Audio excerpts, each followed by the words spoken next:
Voice of south நேயர்களுக்கு வணக்கம். இந்த நேர்காணலில் நாம் சிந்திக்கிருப்பவர் தமிழ்நாடு காங்கிரஸ் கமிட்டியின் மூத்த தலைவரும் தமிழ்நாடு சிறுபான்மையினர் ஆணையத்தின் தலைவருமான திரு பீட்டர் அல்போன்ஸ் அவர்கள். வணக்கம். வணக்கம் தம்பி. அரவிந்த் கெஜ்ரிவால் அவர்கள் இடைக்கால ஜாமீன் கிடைத்து வெளியே வந்திருக்காரு.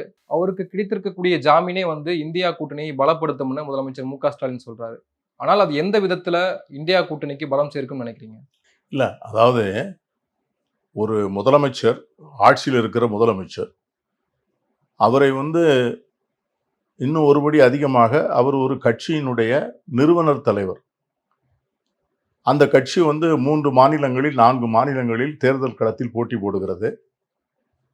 அதை போன்ற ஒரு சூழ்நிலையில தேர்தலுக்கு ஒரு தேர்தல் நெருங்கி வருகின்ற வேளையிலே அவரை கைது செய்து உள்ளே வைப்பது என்பதும், அவருடைய தேர்தல் பிரச்சாரத்திற்கு செல்ல விடாமல் அவரை தடுப்பதும் உச்சநீதிமன்றத்தினுடைய பார்வையிலே ஏற்புடையதாக இல்லை.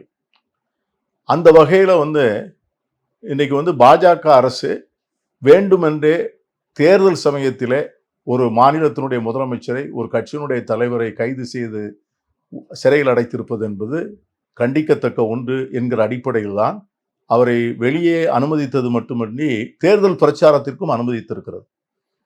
அந்த வகையில நிச்சயமாக அந்த கேஜ்ரிவாலினுடைய வருகை, தேர்தல் களத்திலே அவர் மேற்கொள்ள போகிற பிரச்சாரம், இவைகளெல்லாம் நிச்சயமாக இந்தியா கூட்டணிக்கு ஒரு மிகப்பெரிய வலுவை சேர்க்கும் என்றுதான் சொல்ல வேண்டும்.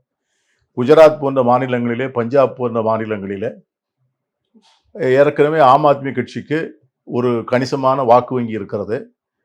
அந்த இடங்களில் பஞ்சாபிலே தேர்தல் உடன்பாடு ஏற்படவில்லை என்று சொன்னாலும் கூட குஜராத்திலும் டெல்லியிலும் ஒரு வலுவான தளத்திலே காங்கிரஸ் கட்சி அவரோடு கூட்டணி வைத்திருக்கிறது. ஒரு மாநிலத்தினுடைய முதலமைச்சர் என்கிற முறையிலும், பாஜகவால் பழிவாங்கப்பட்டவர் என்கிற முறையிலும், அதை மீறி உச்சநீதிமன்றத்தால் விடுதலை செய்யப்பட்டவர் என்கிற முறையிலும் அவருக்கு இப்பொழுது ஒரு புதிய கவர்ச்சி ஏற்பட்டிருக்கிறது. நிச்சயமாக அது தேர்தலில் இந்தியா கூட்டணிக்கு ஒரு பெரிய வலுவை சேர்க்கும் என்றுதான் நான் நினைக்கிறேன். பிரச்சாரத்திற்கு வலு சேர்க்கும். சென்ற நாடாளுமன்ற தேர்தலில் டெல்லியில 7 இடங்கள்லையும் பாஜக தான் வெற்றி பெற்றது. ஒரு நாட்டுக்கான தேர்தல் என்கிற பொழுது அது பிரதமர் மோடியை தான் மக்கள் தேர்ந்தெடுப்பாங்க, டெல்லி மக்கள் அப்படின்றது பிஜேபியுடைய வாதமா இருக்கு. இப்போ தேர்தல் களத்துல அவர் வெளியானதுனால அவர் பெரிய மாற்றத்தை ஏற்படுத்த முடியாதுன்னு பிஜேபிக்காரங்க சொல்றாங்க. ஆனா அதை நீங்க எப்படி பார்க்குறீங்க? இல்லை, அதாவது நீங்க காஷ்மீர்லேருந்து கன்னியாகுமரி வரை, அது தெற்காக இருந்தாலும், வடக்காக இருந்தாலும், கிழக்காக இருந்தாலும், மேற்காக இருந்தாலும், பாஜகவுக்கு சொல்லப்படக்கூடிய ஒரே ஆயுதமும் பிரச்சாரத்திற்கு இருக்கின்ற ஒரே கருவியும் மோடி அவர்கள் தான். மோடிக்கு அப்பால் அவர்களால் சொல்லக்கூடிய தலைவர் யாருமே இல்லை. பிரச்சாரத்திற்கு செல்லக்கூடிய தலைவர்கள், இந்தியா முழுவதும் போய் சென்று பிரச்சாரம் செய்ய வேண்டியவர்கள், அந்தந்த மாநிலங்களின் சூழ்நிலைக்கு தகுந்தாற் போல அந்தந்த மாநில தேவைகள், அந்த மாநில மக்கள் அறிந்த தலைவர்கள், அப்பிரச்சாரத்திற்கு செல்லக்கூடிய தலைவர்களே அவர்களிடம் இல்லை. ஆனா இன்னைக்கு இந்தியா கூட்டணியை பொறுத்த வரைக்கும் பார்த்தீங்கன்னா, ஒவ்வொரு பகுதியிலும் செல்வாக்குள்ள தலைவர்கள் இருக்கிறார். இந்தியாவை பொறுத்த வரைக்கும், இந்தியாவை நீங்க தெற்கிலே ஒரு தளபதி ஸ்டாலின் அவர்கள், இங்க சித்தாராமையா ஒரு முதலமைச்சர்.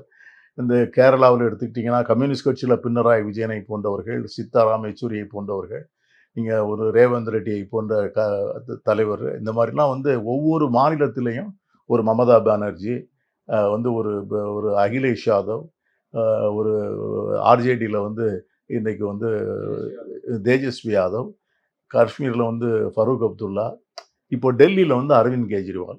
இவர்கள் அந்தந்த மக்களுக்கு நெருக்கமானவர்கள், அந்தந்த பகுதி மக்களால் நன்கு அறியப்பட்டவர்கள், அந்த பகுதிகளிலே பல்லாண்டு காலம் அரசியல் களம் கண்டு அவர்களோடு நெருக்கமாக இருக்கின்றவர். ஆகவே அவர்களுக்கு அந்த மக்களுடைய தேவைகள் தெரியும், அந்த மக்களுடைய பிரச்சனைகள் புரியும். இப்போ நான் மோடி மோடி மோடி என்று சொல்வதை தவிர மோடிக்கும் சொல்வதற்கு ஒன்றும் இல்லை.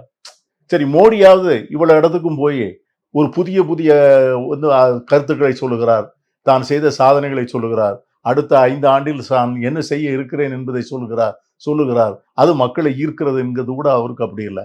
ஏன்னா அவரிடமும் சொல்வதற்கு அவருக்கு இந்து முஸ்லீம் என்று இந்த தேர்தலையே இந்துக்களுக்கும் முஸ்லீம்களுக்கும் இடையிலே நடக்கின்ற தேர்தலாகத்தான் அவர் இதுவரை பிரச்சாரம் செய்கிறாரே ஒழிய, ஒரு இந்திய நாட்டுக்கு 130 கோடி மக்கள், பல்வேறு தரப்பட்ட மக்கள், பல்வேறு மாநிலத்தை சார்ந்த மக்கள், ஒவ்வொரு மாநிலங்களிலும் பல்வேறு விதமான பிரச்சனைகளை எதிர்நோக்கியுள்ள மக்கள். இப்போ காஷ்மீரில் இருக்கிற மக்களுக்கும் தமிழ்நாட்டில் இருக்கிற மக்களுக்கும் பிரச்சனைகளே வேறு. அது மாதிரி வடகிழக்கு மாநிலங்களில் இருக்கிற மக்களுக்கும் உத்தரப்பிரதேசத்தில் இருக்கிற மக்களுக்கும் பிரச்சனையே வேறு. நமக்கும் உத்தரப்பிரதேச மக்களுக்கும் இருக்கிற பிரச்சனைகளே வேறு.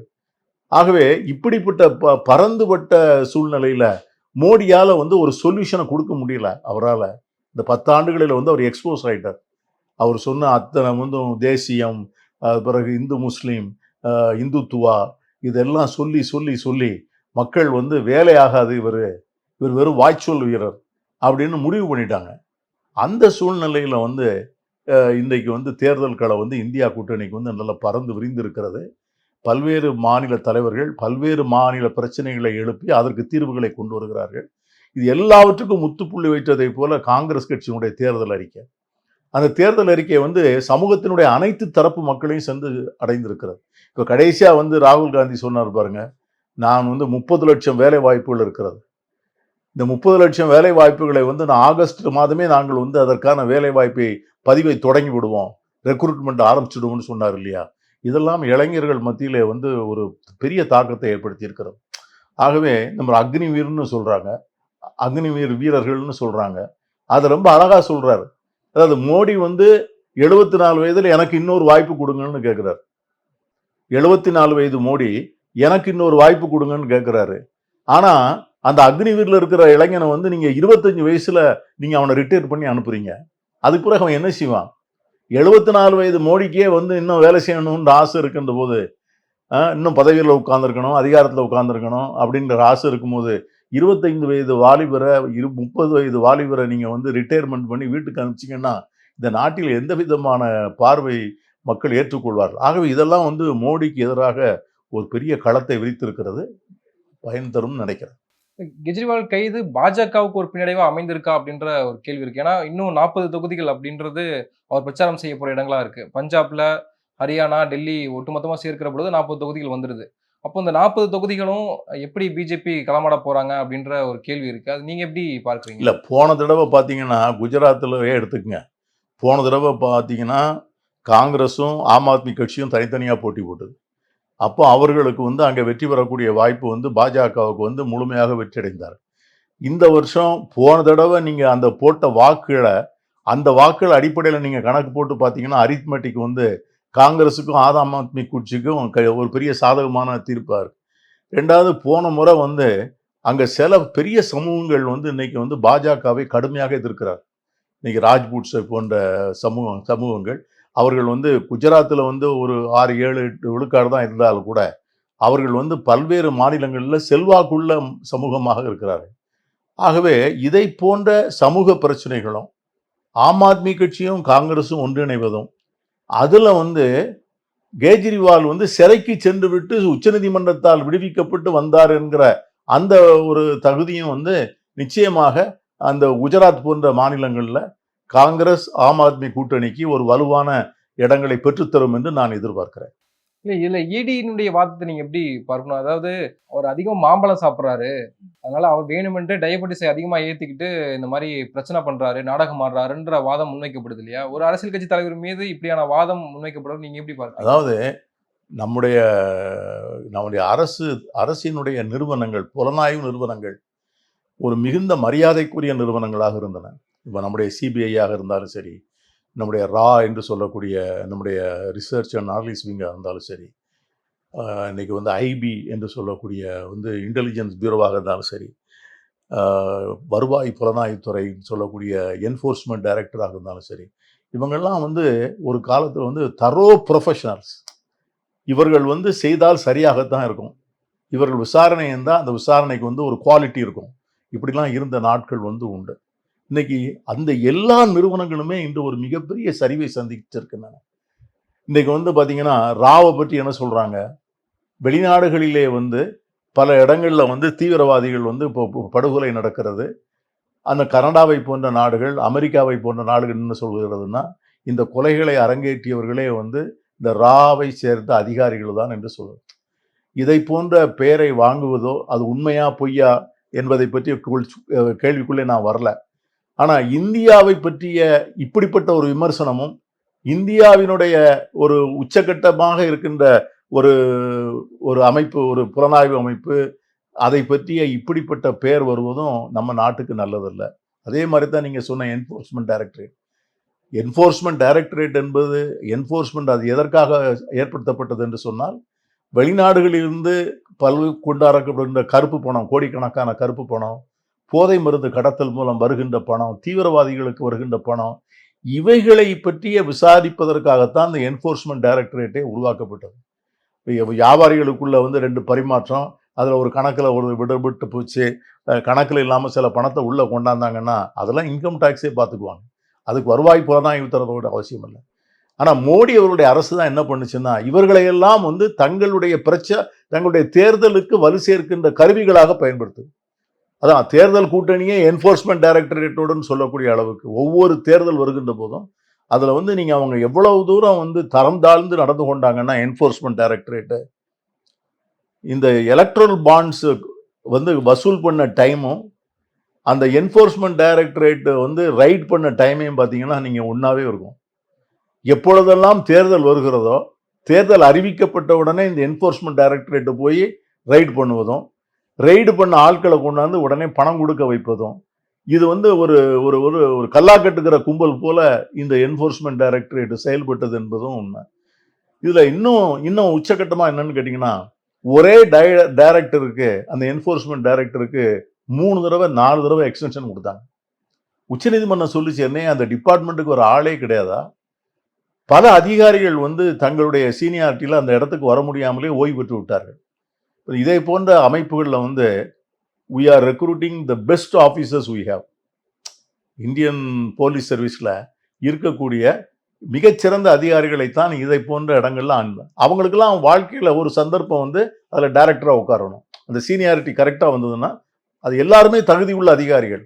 ஆனால் எந்த அதிகாரியும் இப்போ இருந்த இந்த டைரக்டர் அப்போதான் மாற்றினாங்க அவரை போல இந்த மோடி அவர்களும் அமித்ஷா அவர்களும் சொல்லுகிற அந்த ஏவல ஆட்கள் போல செயல்பட மாட்டார்கள் என்பதற்காக அவருக்கு மீண்டும் மீண்டும் எக்ஸ்டென்ஷன் கொடுத்து வச்சாங்க. கடைசியில் உச்சநீதிமன்றம் கூப்பிட்டு தான் இதோட கடைசி நம்ம கொடுக்கக்கூடாதுன்னு சொன்ன பிறகுதான் வேற அதிகாரியை போட்டார். ஆகவே இதிலிருந்தே என்ஃபோர்ஸ்மெண்ட் டைரக்டரேட் எவ்வளவு தரம் தாழ்ந்து நடந்து கொண்டது, ஈடி நடந்து கொண்டதுங்கிறது தெரியும்.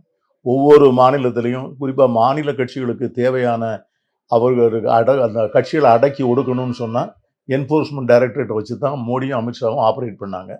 திராவிட முன்னேற்ற கழகத்தை பொறுத்த வரைக்கும் வலுவான தலைவர்கள் இப்போ இன்னைக்கு இந்த தேர்தலில் நீங்கள் பார்த்தீங்கன்னா, அந்த கோயம்புத்தூர் பகுதியில் மிக அருமையாக வேலை செய்து வந்த செந்தில் பாலாஜியை வேண்டுமென்றே அது முதல்ல ஒரு 6 மாதத்திற்கு முன்னால் ஹைகோர்ட்டில் இந்த வழக்கில் என்ஃபோர்ஸ்மெண்ட் டைரக்டரேட்டுக்கு விசாரிக்கிறதுக்கு ஒன்றுமில்லை என்று இடியே சொல்லியிருக்கு நம்முடைய சென்னை உயர் நீதிமன்றத்தில்.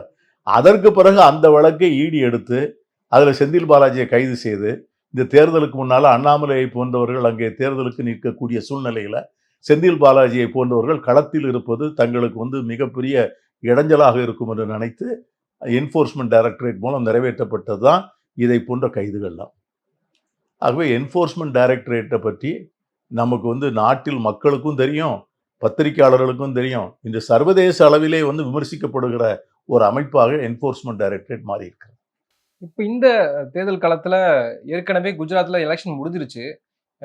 ராகுல் காந்தியும் கெஜ்ரிவாலும் இணைந்து குஜராத்ல பிரச்சாரம் பண்ணாங்கன்னா அது மிகப்பெரிய தாக்கத்தை ஏற்படுத்தும்னு சொல்லப்பட்ட நிலையில அது தேர்தல் முடிஞ்சிருச்சு. இப்போ இங்க நடக்கக்கூடிய ஹரியானால காங்கிரஸ் கட்சியும் ஆம் ஆத்மியும் கூட்டணியில் இருக்காங்க, டெல்லியில இருக்காங்க. அப்ப இங்க 2 இடங்கள்ல அவர்கள் இணைந்து பிரச்சாரம் செய்வதற்கான வாய்ப்புகள் இருக்கா? அது எப்படி கட்சி அணுகும்னு நினைக்கிறீங்க? நிச்சயமா பிரச்சாரம் இருக்கும். கூட்டணி கட்சிகள் எல்லாம் சேர்ந்து பிரச்சாரம் இருக்கும். ஏன் ராகுல் காந்தி அவருடைய மனைவியை போய் பார்த்துவிட்டு வந்தார். ஆகவே தலைவர்கள் எல்லாம் சேர்ந்து வேலை செய்வதில் எந்த விதமான தடையும் இல்லை. இந்தியா கூட்டணிங்கிறது கூட்டணி தான். எந்தெந்த மாநிலத்திலெல்லாம் கூட்டணி அங்கீகரிக்கப்பட்டு செயலாக்கம் பெற்றிருக்கிறதோ அந்த மாநிலங்களில் இந்தியா கூட்டணி தலைவர்கள் சேர்ந்து பிரச்சாரம் செய்வார். கன்னியாகுமார் என்கிற காங்கிரஸ் கட்சியினுடைய பிரதிநிதி அவர் தேர்தலில் போட்டியிடுறதுக்காக இப்போ எப்படி இங்கே தமிழ்நாட்டில் ஒரு காங்கிரஸ் கட்சிக்காரர் போட்டிக்கிட்டாங்கன்னா திமுக மாவட்ட தலைவரும் செயலாளரும் போய் கூட இருக்காங்களோ நாமினேஷன் பண்ணும்போது, அதே மாதிரி ஆம் ஆத்மி கட்சி உறுப்பினர்களும் அவர் நாமினேஷன் பண்ணும்போது இருக்காங்க. அப்போ அந்த பிணக்கம் எப்படி உடனே வந்தது? அதாவது இந்த கம்ப்ளைண்ட்டை டெல்லி மதுபான கொள்கை ஊழல் வழக்கில் கம்ப்ளைண்ட்டை கொடுத்ததே காங்கிரஸ் கட்சி தான் ஒரு காலத்தில். ஆனால் இன்றைக்கு அவர்கள் கூட இருக்காங்க அப்படின்ற ஒரு விஷயத்தை பாஜகவும் முன்வைக்கிறாங்க இல்லையா? இல்லை, அதாவது நாம் எந்த விதமான அணுகுமுறைகளை பின்பற்ற வேண்டும் என்று நம்ம எதிரி தான் முடிவு செய்கிறார். My enemy only decide what kind of weapon I should use. ரெண்டாவது, இதை வந்து இன்னைக்கு இருக்கிற அசாதாரணமான சூழ்நிலை. இன்னைக்கு ஒரு வீடு தீப்பற்றி எரிகின்ற போது அந்த தீயை அணைப்பதற்காக எல்லோரும் ஒன்று சேர்ந்து அணைக்கின்ற போது அதில் வந்து நம்ம ஒருத்தர் வேறுபாடு பற்றி இவர்கிட்ட நேற்று நம்ம பேசாமல் இருந்தோமே, இவரோட நம்ம நேற்று வந்து சரியில்லையா, அதெல்லாம் யோசிக்கிறதுக்கெலாம் இடம் இல்லை. ஏன்னா எல்லா வீடும் தீயை வச்சு எரிஞ்சு போகும். அதுவும் இன்னொன்று சொல்லுவாங்க, when you go to dine with the devil you should have a long spoon வாங்க. பேயோடு விருந்து உண்ண போனால் நீளமான கரண்டி எடுத்துகிட்டு போகணும்னு சொல்லுவாங்க. அது மாதிரி இன்னைக்கு அப்படி தான் இருக்குது. இன்னைக்கு வந்து ஒரு ஜனநாயகத்துக்கு விரோதமாக, சமூக நீதிக்கு விரோதமாக, மாநில உரிமைகளுக்கு விரோதமாக இந்தியாவில் இருக்கிற எல்லா அரசியல் கட்சிகளையுமே ஒட்டுமொத்தமாக நீக்கிவிட்டு ஒரே கட்சி மட்டும்தான் இருக்க வேண்டும் என்ற நோக்கத்தோடு செயல்படுகிற பாஜகவை எல்லா கட்சிகளும் சேர்ந்து வந்து எதிர்ப்பது தான் நியாயம். அப்படி தான், அதுதான் சாத்தியம். அதுதான் இப்பொழுது நடந்து கொண்டிருக்கிறது. நன்றி, நிறைய விஷயங்களை பகிர்ந்துக்கிட்டீங்க. உங்க நேரத்துக்கு மிக்க நன்றி. தேங்க்யூ.